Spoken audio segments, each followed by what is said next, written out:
오늘 아침에는 이 말씀을 중심으로 해서 야곱의 기도와 하나님이 원하시는 기도, 그런 주제로 말씀을 전하겠습니다. 야곱의 기도와 하나님이 원하시는 기도. 자, 오늘 본문은 에서가 이제 400명의 군사를 거느리고 야곱을 죽이러 오는 내용과 그 소식을 듣고 야곱이 두려워서 하나님 앞에 기도하는 내용으로 주로 이제 이렇게 말씀이 이루어져 있습니다. 오늘 본문에 보면 야곱이 하나님 앞에 간절히 기도하죠. 에서의 손에서 구해달라고 기도하고, 또 하나님이 나에게 많은 자손을 주겠다고 약속하신 것, 하나님의 약속을 붙잡고 기도를 합니다. 그런데 오늘 이 기도를 보면은 이렇게 피상적으로만 보면은 기도에 아무 문제가 없는 것 같지만은 야곱의 기도에는 지금 하나님이 원하시는 기도가 빠져 있어요. 우리가 이제 매일 아침에 나와서 하나님 앞에 기도를 합니다. 굉장히 중요한 시간이죠. 이 아침에 기도하는 분들은 다 하나님이 기도에 응답해 주실 줄로 믿습니다. 그런데 우리의 기도에 진짜 중요한 기도가 빠질 수가 있어요. 그래서 오늘 이 야곱의 기도를 통해서 무엇이 가장 중요한가, 우리 기도 중에 그것을 배우는 시간이 되기를 주의 이름으로 축복합니다. 자, 이제 라반과 작별을 하고 고향으로 돌아오는 길에 에서를 생각하니까 두려운 마음이 들었어요. 그런데 이제 길에 오는 중에 갑자기 하나님께서 야곱의 눈을 열어주셔가지고 그와 동행하는 하나님의 군대, 하나님의 천사들을 보게 하셨죠. 그래서 야곱이 그때 깨달았습니다. 내가 내 진영 사람들만 데리고 지금 가고 있는 줄 알았는데 누가 자기와 함께 계세요. 보이지는 않지만 하나님의 군대, 하나님의 진영이 함께 함을 깨닫고 그곳 이름을 마하나임이라 했다. 그걸 공부했죠. 마하나임은 문자적으로 번역하면 두 진영이다. 그래서 이제 우리 눈에 보이는 이 세상의 나라만 있는 게 아니라 우리 육안으로는 보이지 않지만 늘 이 안에 임재해 있는 하나님의 나라가 있다는 걸 지난주에 공부를 했습니다. 자, 하나님 천사가 동행하고 있으니까 얼마나 든든하겠습니까? 그래서 이제 좀 더 이제 용기를 가지고 평안한 마음으로 이제 고향 땅으로 돌아오는데, 그래도 항상 인간은 어때요? 기도할 때는 또 믿음이 생기고 든든해지고 하나님이 함께 하시는 것 같고, 그런데 또 눈을 뜨고 세상을 바라보면은 세상의 문제들이 여전히 있잖아요. 그럼 또 우리 마음이 힘들고 두렵고 답답해지고, 아마 이런 체험은 우리가 매일 할 겁니다. 그죠? 새벽에 나와서 어떤 문제를 가지고 막 기도하면은 막 기도할 때는 힘이 나고 용기가 나고 하나님께서 막 성령님을 통하여 위로해 주시고 확신을 주시고, 그래서 이제 오늘 교회 문을 나가는데 또 세상에 나가서 문제에 딱 직면하면은 다시 힘들어지고 답답해지고, 이런 체험을 많이 하죠. 저 자신도 마찬가지고. 인간은 연약해요. 우리 주일날 오후 때도 기도원 이야기를 통해서 우리 같이 공부를 했습니다. 성령이 임하셨을 때 막 32,000의 군사를 모으고 막 싸우려고 했지만은 저쪽이 13만 5천 명이라는 걸 보고는 다시 겁을 먹고 하나님 앞에 징조를 요구하고, 어떻게 보면은 그 인간의 연약함이죠. 우리 인간의 연약함이에요. 그래서 이제 이 천사들을 보고 이제 든든한 마음으로 오는데 에서가 계속 생각이 나는 거죠. 그래서 이제 인간적인 조치를 취합니다. 오늘 말씀에 보면은 그 절반 정도를 우리가 오늘 읽었는데, 먼저 이제 이 에서가 어떤 태도로 지금 오고 있는지 동태를 살펴야 되겠다는 생각이 들었던 것 같아요. 그래서 먼저 이제 에서에게 사신을 보내요. 국가로 말하면 사신이죠. 사절단을 먼저 보내고 에서에게 가서 꼭 이렇게 말해라 할 말까지도 다 이렇게 정해줘서 사람들을 먼저 보냅니다.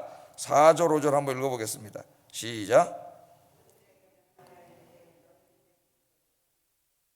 주의 종 야곱이 이같이 말하기를 내가 라반과 함께 거류하며 지금까지 머물러 있사오며 내가 소와 나귀와 양떼와 노비가 있으므로 사람을 보내어 내 주께 알리고 내 주께 은혜 받기를 원하나이다 하라 하였더라. 아멘. 이 야곱은 굉장히 주도 면밀한 사람입니다. 그냥 감정대로 움직이는 사람이 아니에요. 단어 하나하나도 말 하나하나도 다 어떻게 생각하고 하는 사람이죠. 그래서 종들을 보내면서 이렇게 얘기하라고 그 대사까지 다 써줬어요. 대사까지. 대사가 뭐예요? 제일 중요한 게 주의 종 야곱이 이같이 말하기를. 그러니까 자기 형 에서의 뭐라고 지금 칭하라 그러는 거예요?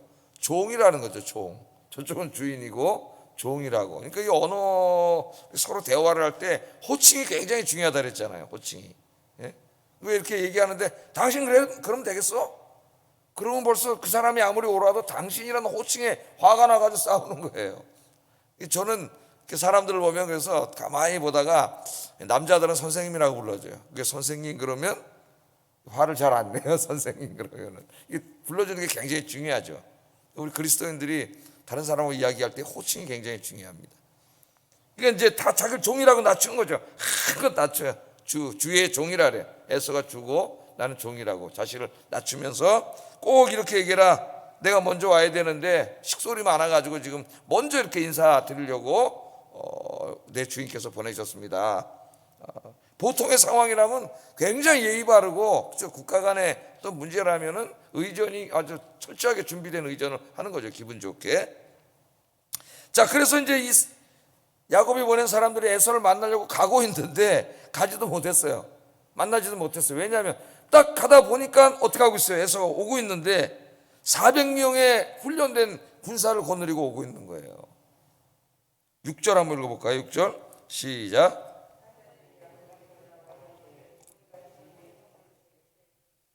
그러니까 400명을 거느리고 주인을 만나려고 오더이다.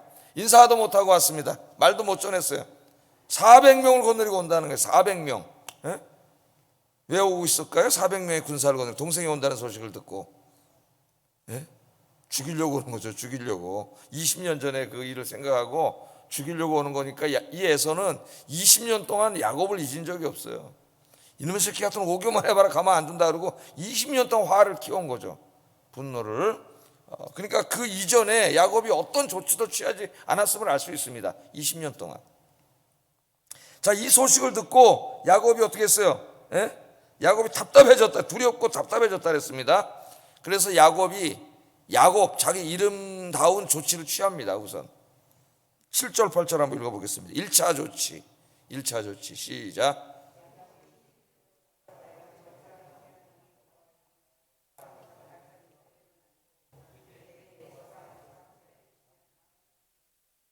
예, 일단 자기 일행을 두 때로 나눴어요.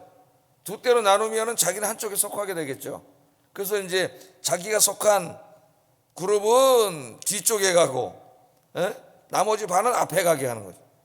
그 에서가 400명이 와서 어떻게 할지는 확실히 모르지만 이제 분명히 죽이러 오는 게 뻔한데 앞에를 치면은 그 앞에도 자기 자식들도 있고 다 그러는데 자기는 도망가려고, 자기는 살으려고. 야, 이게 이러면 안 되잖아요. 그런 그 야곱의 모습이 여기 나타납니다. 한때는 피하리라 그렇게 하고 있어요. 그러니까 왜 이렇게 지금 야곱이 고향으로 돌아오는데 자기를 환영하고 반겨줘야 될 형을 이렇게 무서워하고 두려워하고 있습니까?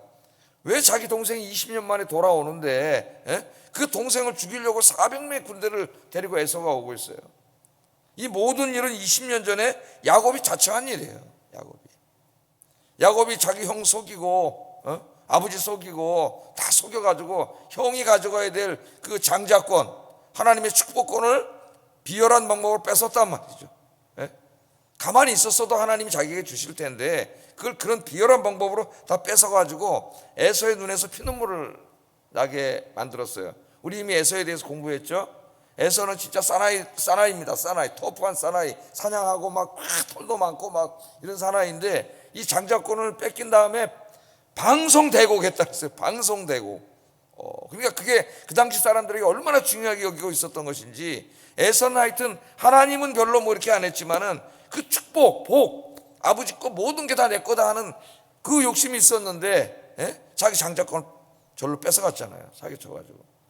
그게 잘 우리는 범인들은 이해가 안 될지 모르지만은 이 재벌가나 이런 돈 많은 사람들은 여러분 잘 아시잖아요.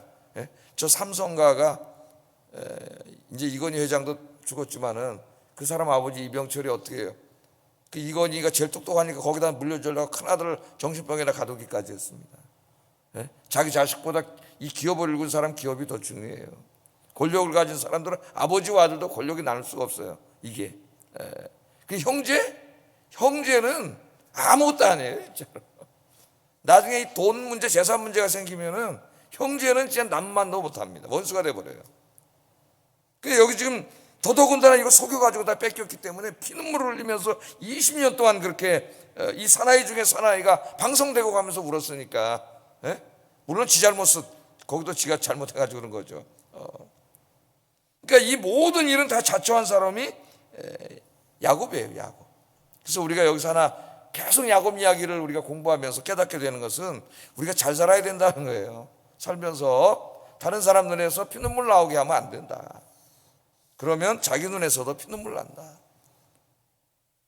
이 야곱의 이야기는 계속 그걸 우리에게 보여줘 왔습니다. 라반과의 관계 속에서도. 그래서 우리 그리스도인들은 진짜 우리 만나는 모든 사람들에게 그 사람 마음을 아프게 하고 고통을 주고 속이고 상처 주고 이렇게 살아서는 안 된다는 거죠. 하나님 기뻐하는 삶이 아니에요. 자, 제가 하나 재밌는 얘기를 하나 해드릴게요. 재미는 있을지 모르지만은 1980년도니 그렇게 오래된 얘기도 아닙니다. 스위스에서 이제 국제 자동차 경주 대회가 열렸어요. 서양 사람들은 굉장히 좋아하죠. 막 자동차 경주 확 달리는 거. 상금의 규모가 제일 큰 대회래 가지고 세계 최고급의 선수들이 다 모였어요. 이제 경주를 하는 겁니다. 경주를 하는데 우승 후보는 스위스 선수하고 이탈리아 선수. 이 우승 후보예요. 그래서 이제 막 굉음을 내면서 달리는데 결국 이제 마지막에는 스위스 선수가 1등으로 달리고 이탈리아 선수가 2등으로 막 앞서서 달리다가 이탈리아 선수가 이제 그냥 무리할 정도로 속도를 낸 거예요. 이제 1등을 하려고 왕 하고 나오다 거북길에서 이거 제대로 못 잡아서 벽을 확 받고 그냥 차가 몇 바퀴 굴러서 전복에서 차가 불이 붙어버렸어. 그 이제 스위스 선수는 그냥 어때요? 그냥 가는 거 휘파람 불면서 1등 하는 거죠. 어마어마한 상금을 타는 건데 스위스 선수가 갑자기 그 사건을 보더니 차를 세웠습니다. 차를 세우고 소화기를 꺼내가지고 와가지고 그 차 불붙은 차를 끄고 살려냈어요. 이탈리아 선수. 그동안에 그냥 뒤따라 한참 지쳐주던 선수들이 맹 지나가가지고 이제 1, 2, 3등을 다 했죠. 그래서 그 스위스 선수는 1등, 그냥 갔으면 1등인데 어마어마한 상금을 받는 건데 서가지고 그 자기 경쟁자를 구해주는 바람에 아무것도 못하고 꼴등했죠. 꼴등. 이거 실제로 있었던 일입니다. 자, 여러분 누가 진정한 승리자라고 생각하십니까? 우리 인간 사회는 1등만 기억하는 사회라잖아요. 어떤 개그맨이 정말 맞는 거죠. 2등은 기억하지 않아요. 1등만 기억하니까 전부 1등 하려고 막 경쟁을 하는 거죠. 누가 진정한 승리일까요? 우리는 다른 사람과의 경쟁에서 그 사람을 누르고 이기는 것만 승리라고 생각을 합니다. 치열하게 싸우는 거예요. 다투고 그걸 학교에서부터 하는 거예요. 1등, 2등, 3등, 4등 해가지고 친구도 경쟁자고 학교에서부터 싸우는 거죠. 그러나 진정한 승리는 우리 안에 참 인간의 모습을 성취하는 것이라고 생각합니다. 하나님 형상대로 지음받은 우리 인간이잖아요. 고귀한 존재. 제가 주일날도 설교를 했지만은 의미를 추구하는 존재. 우리는 의미를 추구하는 존재이죠. 참 인간의 모습을 성취하는 것이 진정한 승리인데 타락한 인간이 그걸 모르는 거죠. 경쟁에서 이기고 그러니까 남의 눈에 피눈물 나든 말든 남이 죽든 말든 나만 잘 되면 되는 거예요. 그래서 인간 사회는 동물의 사회만도 못합니다. 어떻게 보면 정글의 법칙이 지배하는 사회죠. 강자만 살아남고 약자는 다 먹이가 되는 그런 가운데 우리가 살고 있습니다. 그런 가운데서 하나님께서는 우리가 야곱처럼 살기를 원하지 않았어요. 다른 사람을 사랑하고 이해하고 배려하고 양보하고 용서하고 그렇게 살기를 원하세요. 그런데 모두가 이기적인 삶을 사는 사회 속에서 나 혼자 그렇게 살면 꼭 손해볼 것 같고 손해보죠 뭐 어떨 때는 사실은 그렇게 못 살 것 같아요. 그러니까 쉬운 일은 아니에요. 그러나 하나님께서는 우리에게 그런 삶을 살기를 원하십니다. 그래서 우리가 늘 기도해야 돼요. 기도해야 돼요. 나와 만나는 모든 사람들에게 고통을 주고 상처를 주고 아픔을 주고 피눈물 나게 하는 그런 삶을 살지 않게 하여 주시고 늘 사랑하고 배려하고 양보하고 용서하는 삶을 살게 하여 주시옵소서. 늘 기도하시는 여러분 되기를 주의 이름으로 축복합니다. 이 굉장히 중요한 걸 하나 가르쳐줘요. 자, 야곱은 이렇게 이제 자기 하나 살으려고 인간적인 조치를 취한 다음에 하나님 앞에 기도합니다. 기도하는 모습은 훌륭한 모습이죠.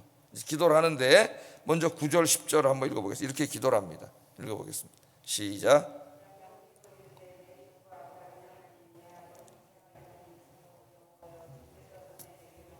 내 고향 내 족속에게로 돌아가라. 내가 내게 은혜 베풀리라 하셨나이다.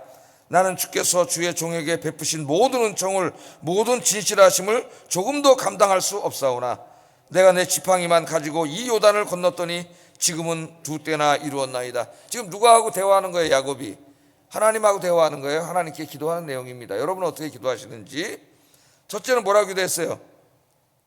내 조부 아브라함의 하나님 내 아버지 이삭의 하나님 여호와여 주께서 전에 내게 명하시기를 내 고향 내 족속에게로 돌아가라 내가 내게 은혜를 베풀리라 하셨나이다. 하나님은 그렇게 약속을 하셨죠. 은혜를 베푸신다고. 그러니까 지금 하나님의 약속의 말씀을 붙들고 기도하고 있는 겁니다. 우리가 이제 기도할 때 성경 말씀을 붙들고 기도하는 것과 마찬가지라고 보면 되겠어요. 홍해를 갈라주신 하나님, 내 인생 앞에도 홍해가 있는데 하나님이 갈라주실 줄로 믿습니다. 그렇게 기도하는 거죠. 하나님의 말씀을 붙잡고 구하라 그러면 구할 것이요, 찾으라 찾을 것이요, 문을 두드리라 그러면 열릴 것이니라 말씀하신 주님, 이 말씀을 의지하고 내가 기도하오니 하나님 내 인생의 문을 열어주세요. 이게 다 뭐 하는 거예요? 약속의 말씀을 붙잡고 기도하는 거죠. 그러니까 이 기도는 굉장히 모범적인 기도예요. 하나님 약속의 말씀을 왜 붙잡고 기도해야 돼요? 확신이 생겨요. 왜?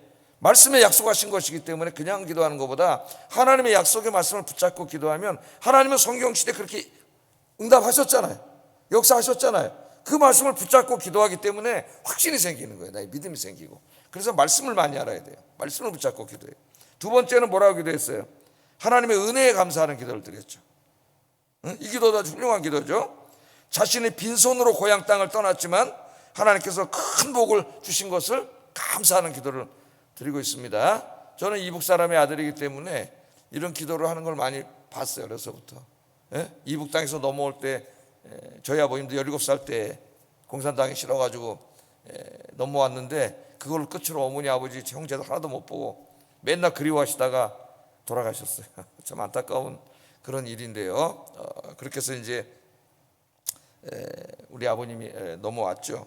그 이북에서 넘어와서 뭐냐면 어느 날 결혼해서 자식들이 있고 이제 손주들도 있고 한 16명인가 15명인가 다 모이면 이제 그렇게 되니까는 그런 말을 하시죠. 근데 혼자 이북에서 넘어왔는데 하나님의 은혜로 이렇게 많은 자손들을 주시고 복을 주셨다 감사하다 그런 얘기를 하시죠. 오늘 그런 기도를 한 거예요. 저도 가끔 돌아보면 이제 그런 기도를 하죠. 하나님 베풀어 주시는 은혜에 하나님의 은혜에 감사하는 기도를 해야 됩니다. 그 다음에 세 번째는 이제 뭐라고 기도했냐면은 그 다음에 이제 자기 현실적인 문제를 기도해요. 하나님의 약속을 붙잡고 기도했고 이제까지 베풀어 주시는 은혜에 감사했고 이제 지금 진짜 하고 싶은 기도는 세 번째 기도죠. 세 번째 기도 한번 읽어보겠습니다. 11절 12절 시작.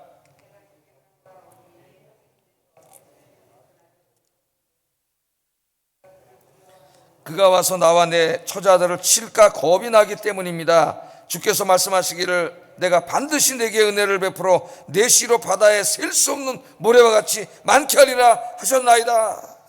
서로 붙잡고 핵심이 뭐예요? 에서로부터 구해달라는 거죠. 지금 나 죽이려고 400명 끌고 지금 오고 있는데 내 힘으로 어떻게 이길 수 있는 상대도 아니고 하나님 분명히 바다의 모래처럼 내 자손들을 많게 해주시겠다 그랬는데 여기서 내가 죽으면 하나님 약속 안 지킨 거잖아요. 그 약속을 붙잡고 기도하면서 에서로부터 구해달라고 간절히 기도하고 있습니다. 그러니까 이 세 가지 기도, 세 가지 기도가 뭐예요? 하나님 약속 붙잡고 감사하면서 간구하는 거죠. 자기가 간구하는 기도를 드리는 이 기도는 이게 정상적인 일반적인 상황이라면 상당히 모범적인 기도라고 할 수가 있겠어요. 그런데 이 시점에서는 야곱이 정말 해야 될 기도, 하나님이 원하시는 기도가 있습니다. 야곱에게. 그런데 그 기도는 없어요. 에서가 날 죽이려고 오고 있고 하나님 나에게 약속해 주셨고 에서가 날 죽이면 하나님 약속은 다 안 이루어지는 것이고 그러니까 하나님 에서 손으로부터 나를 구원해 주세요. 오직 기도가 누구에게 집중되어 있어요? 자기에게만 집중되어 있어요. 자기에게만. 나만 안전하고 나만 살고 때를 나눌 때도 두 때로 나눠서 앞때 하나 보내고 자기는 뒤에 남고 이 야곱의 마음속에는 하나님이 없고 이웃이 없어요. 다른 사람이 없어요. 여전히 누구 중심인 사람이에요? 자기밖에 모르는 사람이에요. 자기밖에. 우리가 이제 이걸 자기를 많이 돌아봐야 됩니다. 나 자신도 굉장히 내가 자기밖에 모르는 사람일 수 있어요. 자기 중심으로 모든 기도도 다 이루어져 있습니다. 하나님이 진짜 원하시는 기도는 뭘까요? 지금 저 사람이 왜 400명을 이끌고 지금 자기를 죽이려고 오고 있는 거예요? 왜 그러는 거예요? 그 원인 제공자가 자기잖아요. 하나님이 깨닫기 원하시는 건 바로 그거예요. 20년 전에 네가 저 사람에게 잘못했던, 저 사람 속이고 장자권 비열하게 뺏고 피눈물 나게 했던 바로 그 부분을 생각하면서 회개하고 후회하고 에서에게 내가 잘못했구나 형에게 이런 회심의 마음을 하나님은 원하고 있었는데 오늘 야곱의 기도에는 그 기도가 없습니다. 기도는 굉장히 거룩한 신앙적인 행위인데 우리는 이 거룩한 신앙의 행위를 할 때조차도 자기밖에 모를 수가 있다는 거예요. 자기밖에. 그럼 헛된 기도가 되는 거예요. 그 기도가. 진짜 재밌는 얘기 하나 있으면 재밌는 얘기 있어요. 재밌는 얘기 하나 해드릴게요. 어떤 집사님이 이제 사업상 너무 급한 일이 생겨가지고 주중에 이제 교회를 와가지고 기도하려고 교회를 와서 이제 본당에 들어왔다는 거예요. 들어왔더니 저 앞에 한 집사님이 성도님이 자기네 교회 그렇게 막 울면서 기도를 하더라는 거예요. 먼저. 그래서 이렇게 들어오면서 뭔 기도를 하나 하고 들어봤더니 하나님 급한데 100만 원을 좀 주세요. 이렇게 기도해. 100만 원. 뭐가 급한지 100만 원 달라고 막 간절히 기도하더라는 거예요. 그래서 이 집사님이 그 기도를 듣고 이제 뒤에서 기다리고 있다가 그 성도님 나갈 때 불러가지고 집사님 제가 사실 기도를 이렇게 우연치 않게 듣게 됐는데 그 100만 원을 제가 드리겠습니다. 그래서 100만 원 줬다는 거예요. 그랬더니 성도님이 하나님이 바로 기도 응답해 주셨다고 기뻐가지고 이제 100만 원 받고 이제 가셨다는 거예요. 이 집사님이 혼자잖아요. 이제 탁 그 앞에 앉아갖고 하나님 아버지 저 사람 기도는 제가 응답해 줬습니다. 이제는 제 기도에만 집중해 주시옵소서 그랬다는 거예요. 누가 진짜 만든 얘기인지 진짜한 얘기인지 제가 어느 글에서 읽었는데 이 기도하면서도 지금 야곱의 기도가 이게 우리가 웃잖아요. 이 얘기는 이게 바로 그런 얘기예요. 이 사람이 지금 저 사람이 왜 나한테 이렇게 분노를 품고 20년을 살았어요. 이게 정상적으로 이제 우리 그걸 생각하면서 신앙이 있는 사람이라면 그 20년 전의 일을 미안해하고 거기 후회하고 회개하고 이게 먼저 마음속에 들어와야 되는데 이 기도하는 시간조차도 자기밖에 몰라. 이 사람은 아직까지도 덜 변했어요. 이제 진짜 기도는 곧 하게 됩니다. 야복 강가에서 여러분이 잘 알고 계시잖아요. 하도 못 깨달으니까 이제 야복 강가에서 이제 밤새도록 철야기도 하게 되는데 이제 그건 또 그때 공부하고 그러니까 우리가 기도를 하면서도 자기밖에 모르는 거죠. 그래서 여러분 이제 우리 아침에 오늘 우리가 기도하는데 우리 자신을 돌아보는 기도를 해야 됩니다. 기도하는 사람의 가장 큰 복은 뭐냐? 자기 자신을 성찰한다는 거예요. 매일. 그러니까 기도에 그게 빠지면 미신이 되는 거예요. 기도가. 그럼 안 믿는 사람도요 남산에 가서 3, 4일 막 일주일 기도합니다. 정한상그룹 떠놓고 집 잘 되게 해달라고. 더 열심히 해요. 정성과 성의가. 그러니까 그게 뭐예요? 그건 미신이에요. 우리가 기도할 때 제일 중요한 게 뭐냐 하면은 오늘 야곱의 기도가 다 훌륭한 기도지만 정말 중요한 게 빠져 있어요. 자신을 돌아보는 기도를 해야 돼요. 늘 하나님 앞에 매일 아침에 이렇게 하루를 시작하기 전에 내가 하루 동안 어떻게 살았는지 자신을 돌아봐야 됩니다. 오늘 말씀에 특별히 적용하면은 내가 다른 사람들과의 관계 속에서 혹시 야곱처럼 이렇게 남을 힘들게 하고 어렵게 하지는 않았는가? 내가 말 하나 독하게 해서 저 사람 상처 준 건 없는지 그 만남 속에서 모든 걸 생각해야 돼. 그래서 자신의 죄와 허물을 깨닫고 하나님 앞에 회개하지 않는 한 그의 모든 기도는 헛것이에요. 하나님이 정말 기도를 통해서 우리에게 원하는 게 그거거든요. 그래서 기도하는 사람은 이 기도를 올바르게 하면은 그 신앙과 인격이 훌륭한 사람으로 변화됩니다. 안 변화될 수가 없지. 왜? 매일 아침에 와서 자기 자신을 돌아보는 기도를 하는데 사람이 그러니까 조금씩 변하면서 너무나 훌륭하고 좋은 사람, 예수님 닮은 사람으로 변화되는 거예요. 그러나 이건 싹 빼놓고 이 거룩한 시간에 거룩한 행위를 하는 동안에도 오직 자기만 집중하고 자기 잘못을 하나도 깨닫지 못하고 내가 힘들게 한 사람 하나 생각하지 못하고 나를 힘들게 한 사람만 생각하고 그렇게 되면 내 죄가 여전히 있는 거지. 네가 아무리 오래 기도해도 아무리 손을 들고 기도해도 하나님 그 기도를 듣지 않는다 그랬어요. 왜? 네 죄가 너와 나 사이를 멀어지겠다고 하나님이 이야기하고 있습니다. 그래서 오늘 아침에 여러분 기도하러 오셨어요. 내가 하는 기도가 하나님이 원하시는 기도가 돼야 됩니다. 하나님이 원하시는 기도가. 그래서 그 다음에 야곱처럼 내가 직면한 문제들을 위해서 간구하는 거죠. 그것도 중요한 기도예요. 야곱처럼 하나님 은혜를 생각하고 말씀을 생각하고 내가 직면해 있는 문제를 말씀에 의지해서 기도하는 게 굉장히 중요한 기도고 반드시 우리가 해야 되는 기도입니다. 그러나 그것만 하면 안 된다는 거예요. 반드시 나 자신을 돌아보는 기도를 통해서 하나님과 나와의 관계가 깨끗해지고 나를 원망하고 힘들어하고 사는 사람도 있거든요. 그 사람들과의 관계가 회복되고 하나님 사랑과 이웃 사랑이 완성되고 그럴 때 여러분의 기도가 더 응답되고 여러분들이 그리스도를 닮아가는 신앙과 인격의 사람이 될 줄로 믿습니다. 이 새벽 기도를 통하여 여러분들 정말 새벽 기도 나오는 분들은 그 사람의 신앙과 인격을 볼 때, 야, 저분이 새벽 기도하더니 저렇게 훌륭하게 변하는구나, 그런 모습을 보여줄 수 있는 저와 여러분 되시기를 주의 이름으로 축복합니다. 기도하겠습니다. 자, 두 가지 우리 기도를 하겠습니다. 이웃들의 마음에 상처와 고통을 주는 사람이 아니라 이웃들에게 사랑과 선을 베푸는 삶을 살게 해주세요. 이게 중요한 거예요. 두 번째, 기도 시간에 무엇을 구하기 전에 먼저 나 자신을 돌아보게 하시고, 그렇게 함으로 하나님 보시기에 멋지고 멋있고 근사한 사람으로 변화되게 하소서. 하나님 보시기에 멋있고 근사한 사람으로. 기도하겠습니다. 사랑과 은혜가 충만하신 아버지 하나님, 감사합니다. 우리는